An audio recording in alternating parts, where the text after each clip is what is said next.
నమస్తే రమ్మగారు. నమస్తే జయ. రమ్మగారు, చందమామ కథలు అసలు ఎంత బాగుంటున్నాయోనండి. నేను వింటాను కదా ఆల్రెడీ మీతో చేసేటప్పుడు, మళ్ళీ వీడియో రిలీజ్ అయ్యాక మళ్ళీ వింటా, గుర్తొచ్చినప్పుడల్లా వింటూనే ఉంటా. ఎందుకు నాకు అన్ని స్టోరీస్ కన్నా చందమామ ఎందుకు కొంచెం ఎక్కువగా కనెక్ట్ అయినట్టు అనిపిస్తూ ఉంటుంది. పాత కథలు ఇంకా బాగుంటాయి, పురాతన గాథలు తీసుకుంటే ఇంకా బాగుంటాయి. మనం 40, 50, 60s లో కథలు చాలా లైవ్లీగా, అంటే అప్పటికి జీవితాన్ని అద్దం పట్టేలాంటి కథలు అనమాట. మన అమ్మమ్మ గారింట్లో కథల్లాగా అనిపిస్తాయి. అవును, ఒక కథ చెప్దాం తప్పకుండా. 16 అణాల స్నేహం. ఓ, 16 అణాల తెలుగు అమ్మాయిని విన్నాం, స్నేహం కూడా అదే. అంటే ఇప్పుడు మనం మామూలుగా ఇప్పుడు $100 క్వశ్చన్ అంటుంటాం కదా, తెలుగులో అయితే, తెలుగు మాటలైతే 16 అణాలు. 16 అణాలు అంటే రూపాయి. ఓకే, 16 అణాలు అంటే 1 రూపీ. పాత రోజుల్లో అణాలు, కానీలు, అర్ధనాలు, దమ్మిడీలు, బేడలు అవి వాడుకునేవాళ్ళు కదా. అప్పటి కాయిన్స్ అవే కదా. ఇప్పుడు మనం పెద్ద అంకెల్లోకి వచ్చేసాం. అవునండి.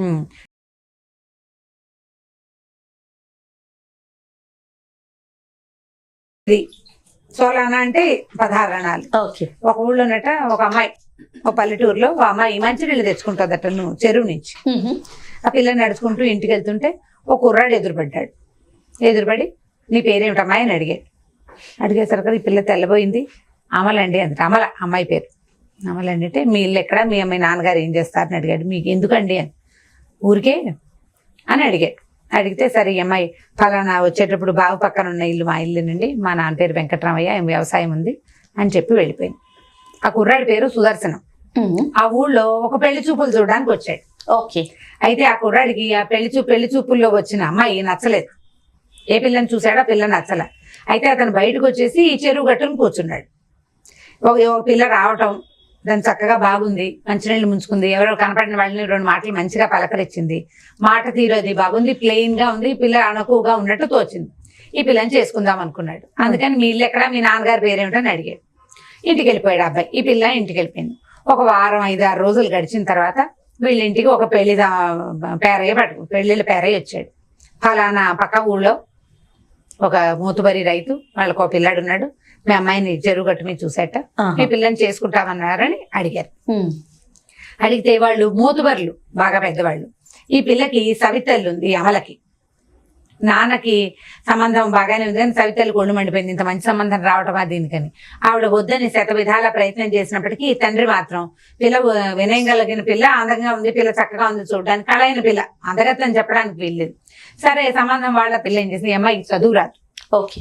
అప్పట్లో చదువుకు అసలు ప్రాముఖ్యతే లేదు, ప్రాధాన్యతే లేదు. దాని చదువు రాపోయినా పర్వాలేదు, ఎవరైనా చదువుకున్నారంటే పెద్ద గొప్పగా పెద్ద బాల శిక్ష చదివింది మా అమ్మాయి అని చెప్తే అప్పుడు దానికి BAనో MAనో ఉన్నట్టు అనమాట. పెద్ద బాల శిక్షకి పెద్ద బాల శిక్ష చదివిన వాళ్ళకి చాలా వచ్చు. ఈసారి ఎప్పుడైనా ఆ విషయం గురించి చెప్దాం, పెద్ద బాల శిక్ష సంగతి. సరే ఈ పిల్లని చేసుకున్నాడు కదా, అత్తారింటికి తీసుకుపోయారు. పెద్ద ఇల్లు. అంతకుముందు ఈ పిన్నిగారింట్లో, వాళ్ళ అమ్మ ఇంట్లో, అంటే తండ్రి దగ్గర ఉన్నప్పుడు ఆ అమ్మాయి గొడ్ల దగ్గర పనిచేసేది, ఇళ్ళు వాకిళ్ళు జిమ్మేది, అది వంట చేసేది, మంచినీళ్ళు తెచ్చేది, ఎంత పని చేసేదో. ఇక్కడికి వచ్చేసరికల్లా గొడ్డు గోదా బాగా ఉన్నాయి, పనివాళ్ళు పాలేళ్ళు ఉన్నారు. అమ్మాయి పెద్దగా పని చేయక్కర్లా, కులాసాగా ఉండొచ్చు. కానీ అమ్మాయికి ఒక 3-4 రోజులుగా ఆ పిల్లకి ఏం అర్థమైందంటే, మామగారికి తన మొహం గిట్టట్లేదని అర్థమైంది. పెళ్లి చేసుకున్నప్పుడు బాగా ఏదో ఉన్నారు సుమారుగా, ఆయన అంత స్నేహంగా ఏం లేడు. ఇప్పట్లో లాగా నాన్నలు పిల్లలు కలగలుపుగా మాట్లాడుకోవటాలు అవి పాతకాలంలో ఉండేవాళ్ళు కాదు. నాన్నలు గంభీరంగా వాళ్ళ పనులు వాళ్ళు చేసుకుంటూ ఉండేవాళ్ళు. పైగా వ్యవసాయాలు అవి ఉంటే ఎప్పుడు బిజీగా ఉంటారు.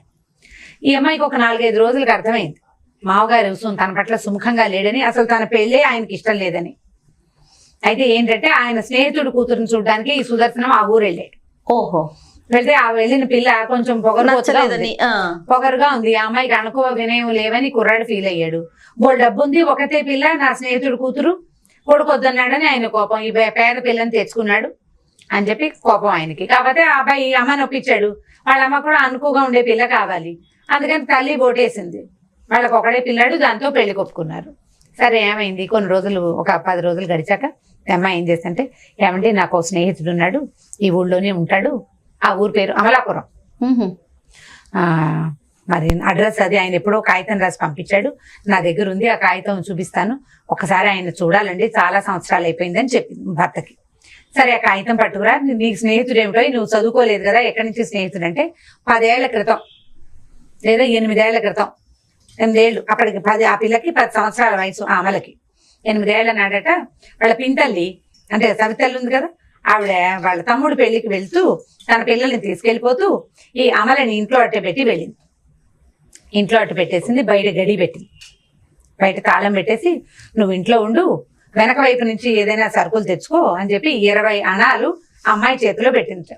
15 రోజుల పాటు మేము రాం, ఈ 20 అణాలు ఖర్చుకు వాడుకో అని చెప్పింది. అని చెప్పి వెళ్ళింది. కొన్ని బియ్యము అవి ఏవో తెచ్చింది, ఇంకా కూర నార నెయ్యి పాలు ఏమైనా తెచ్చుకోవాలి కదా. ఈ 20 అణాలు పెట్టుకుని పిల్ల ఒక 2 రోజులు గడిచిందట. ఒక ఆయన ఎవరు ఇదేం చేసింది, తాళం వేసేసింది పిన్ని, బయట రోడ్ల మీద తిరగడానికి వీల్లేదు, మీ పిల్ల రోడ్డు మీద తిరిగిందంటే వచ్చాక తంతుంది. అందుకని ఆ కిటికీ దగ్గర కూర్చుని బయట నడిచే వాళ్ళని చూస్తుందట. చూస్తుంటే ఒక ఆయన ఎవరో పెద్ద మనిషి చక్కగా పంచాయతీ కట్టుకున్నాడు, పెద్దవాడు, చూడ్డానికి మనిషి బాగానే ఉన్నాడు. ఆయన ఈ పక్కనున్న అంతర్వేది తీర్థానికి వెళ్ళాడు, చాలా దూరమే. అక్కడి నుంచి తిరిగి వస్తుండగా ఆయన సంచి పోయిందట, రూపాయి లేదు ఆయన దగ్గర, బండికి బాళ్ళకి కూడా ఆయన దగ్గర డబ్బులు లేవు, ఆహారం తినలేదు. ఎవరైనా సహాయం చేయండి, అమలాపురం మా ఊరు వెళ్ళగానే, అమలాపురం అని చెప్పలేదు, మా ఊరు వెళ్ళగానే నేను డబ్బులు పంపిస్తానని అందరినీ అడుగుతున్నాడు. అడుగుతూ ఆయన ఏం చేశాడు, అటు ఇటు తిరుగుతూ వచ్చి వీళ్ళ అరుగు మీద కూర్చున్నట్టు. కూర్చునేసరికల్లా ఏమండి మంచినీళ్ళు తాగుతారా అని అడిగింది కిటికీలోంచి. అడిగేసరికల్లా తాగుతానమ్మా అన్నాడు. అయితే బయట గడి పెట్టుంది, తాళం పెట్టుంది కదా, తాళం చూరులో ఉంది, అది తీయండి అంది. ఇదేమిటమ్మా తాళం వేసి నిన్ను లోపల పెట్టారంటే మా పిన్ని ఇలా చేసిందని చెప్పింది. తాళం తీశాడు. ఈ అమ్మాయి ఏం చేసింది, తాళం దించుకుని ఆయన లోపలికి వచ్చాక అసలు మంచినీళ్ళు ఇచ్చింది. పొద్దున్నే అన్నం వండుకుని, ఏమిటి 2 పూట్లకి ఓ పూటే అన్నం వండుకోమనేది వాళ్ళ పిన్ని. పొద్దున అన్నం వండుకుని, పొద్దున కూర వండుకొని, పొద్దుటి వాటితోటి రాత్రికి తినాలి. ఏం చేసింది, ఆయనకి అన్నం తింటారండి, కొద్దిగా అన్నం ఉంది పొద్దున్న వండుకున్నది నేనంటే, 10 ఏళ్ల పిల్ల తినే అన్నం ఎంత ఉంటుంది, అది మిగిల్చుకున్న అన్నం ఎంత ఉంటుంది. సరే పొద్దున పెట్టుకుని చారు పోసి కాస్త మజ్జిగ చేసి పొద్దున అన్నం వార్చుకుంది, ఆ గంజిలో మజ్జిగ పోసి ఆయనకి అది గంజి తాగడానికి ఇచ్చింది. అక్కడి నుంచి పక్కంటి పిన్ని అమ్మాయికి 2 అరటిపళ్ళు ఇచ్చింది. అరటిపళ్ళు కూడా ఆయన చేతికి ఇచ్చి, ఏమండి మీరు నా దగ్గర డబ్బులు ఉన్నాయి, మీరు మీ ఊరు వెళ్ళిపోండి అని చెప్పి డబ్బులు ఇచ్చింది. ఇచ్చేసరికల్లా ఎన్ని ఇచ్చింది అమ్మాయి, 20 అణాలు ఇచ్చింది కదా పిన్ని, 4 అణాలు ఖర్చు అయినాయి, 16 అణాలు ఉన్నాయి ఈ పిల్ల దగ్గర. 16 అణాలు ఎత్తి ఆయన చేతిలో పెట్టింది. మీ బండి కట్టించుకుని మీ ఊరు వెళ్ళిపోండి, నాకు తర్వాత పంపిద్దురు కానీ మీరు ఊరెళ్ళాక పంపిస్తానంటున్నారు కదా అంటే, ఆయన పిల్లని చాలా మెచ్చుకున్నమ్మా, చిన్నపిల్లవి 10 ఏళ్ల పిల్లవైనా నీకు ఇంత జ్ఞానం ఉంది, ఊళ్ళో ఇంతమందిని అడిగాను, ఒకళ్ళు మంచినీళ్ళు తాగుతావా నాయన అని కూడా అడగలేదు, నువ్వు చాలా బంగారు తల్లివని పిల్లని మెచ్చుకున్నాడు. అక్కడి నుంచి ఏమైంది, ఆ డబ్బులు పుచ్చుకుని, అమ్మ మరి నీకు బియ్యానికి ఉంటే రేపటికి బియ్యానికి ఉన్నాయండి, పర్వాలేదు నేను పక్కింటి మామ దగ్గర తెచ్చుకుంటానని చెప్పి ఈయన వెళ్ళాక చీకటి పడిపోయింది. ఆయన వెళ్ళేసరికి మళ్ళీ కాసిన బియ్యం వండుకుని తిన్నది, బియ్యం ఉన్నాయి ఇంట్లో. సరే ఈయన వెళ్ళిపోయిన ఆయన ఒక 3వ రోజున ఒక పాలేరు పనివాడు వచ్చి 100 రూపాయలు ఒక పట్టు లంగా పట్టుకొచ్చి ఇచ్చారట. ఇచ్చినప్పుడు ఏం చేశారంటే, ఆయన వెళ్ళేటప్పుడు కాగితం మీద రాసి ఇచ్చాడు తన ఊరు పేరు. మీదేం ఊరు అంటే, నీ పేరే అమలాపురం అని చెప్పాడు. అని చెప్పి ఈయన, ఆయనతో నాకు అప్పుడు స్నేహం కుదిరింది, చాలా సంవత్సరాలు అయింది నేను చూడలేదు, కానీ ఆయన మా ఊరు వచ్చినప్పుడు తప్పకుండా మా ఇంటికి రమ్మని నాకు పదే చెప్పి వెళ్ళాడు. ఈ ఊళ్ళోనే కాపురానికి వచ్చాను కదా, ఒకసారి ఆ పెద్ద ఆయన్ని చూస్తాను అని అడిగిందట. ఎందుకంటే మా నాన్న ఎప్పుడు నాతో బాగా మాట్లాడలేదు, ఏదో అంటి ముట్టినట్టు ఉండేవాళ్ళు, మా పిన్ని నన్ను బాగా చూడలేదు, ఆయన చాలా ప్రేమగా మాట్లాడాడని ఈ అమ్మాయి చెప్పింది. సరే కాగితం పట్టుకురమ్మన్నాడు. పెట్టెలోంచి ఆ కాగితం ఎప్పుడుదో 8 ఏళ్ల నాడు రాసిన కాగితం పుసుకొని వచ్చింది. ఆ కాగితం చూడగానే అబ్బాయికి నవ్వొచ్చింది.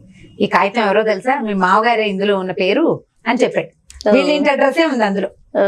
దాంతో ఆ అమ్మాయి తెల్లపోయి, నేను గుర్తుపట్టలేదండి, 8 ఏళ్ల నాడు పిల్ల, 10 ఏళ్ల పిల్ల, 18 ఏళ్ల వయసు వచ్చాక గుర్తుపట్టద్దు. ఆయన ఆ పిల్లని గుర్తుపట్టలేదు. పైగా పెళ్లికి మాటలకి దీనికి ఆయన ఆ ఇంటికి రాలా, వాళ్ళ దగ్గరికి రాలా, అంతా పెళ్లిళ్ళు పేరయ్యే మాట్లాడాడు, ఎక్కడో పెళ్లి చేశారు. ఆ ఊరు వచ్చి ఆ ఇంట్లో గనక వస్తే ఏమైనా గుర్తుపట్టేవాడేమో, అయినా గుర్తుపట్టలేదు. దాంతో ఈయన కుర్రాడు వెళ్ళి వాళ్ళ నాన్నకి, నాన్న ఈ కాగితం నీ చేతి రాతే ఎవరికి రాసి ఇచ్చావో గుర్తుపట్టమని ఆ చేతిలో పెట్టాడు.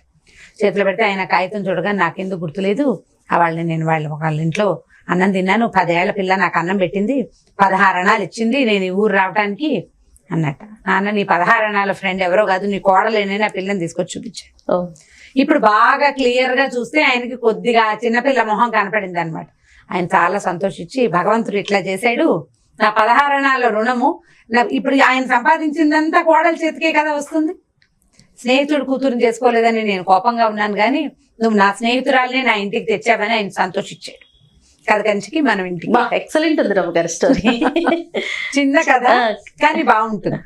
చాలా బాగుంది. నేను మొదట్లో చదివిన చందమామలో అనమాట, నా 7th year 2nd class నేను. ఓ అప్పటిది. చాలా బాగుందండి. పిల్లలకి చెప్తాను కూడా ఇంట్రెస్టింగ్ అనిపిస్తుంది.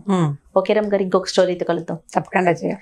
ఇక ఈ వీడియో కనుక మీకు నచ్చినట్లయితే లైక్ చేయండి, షేర్ చేయండి. మరిన్ని ఇంట్రెస్టింగ్ వీడియోస్ కోసం మా ఛానల్ని సబ్స్క్రైబ్ చేసుకోండి.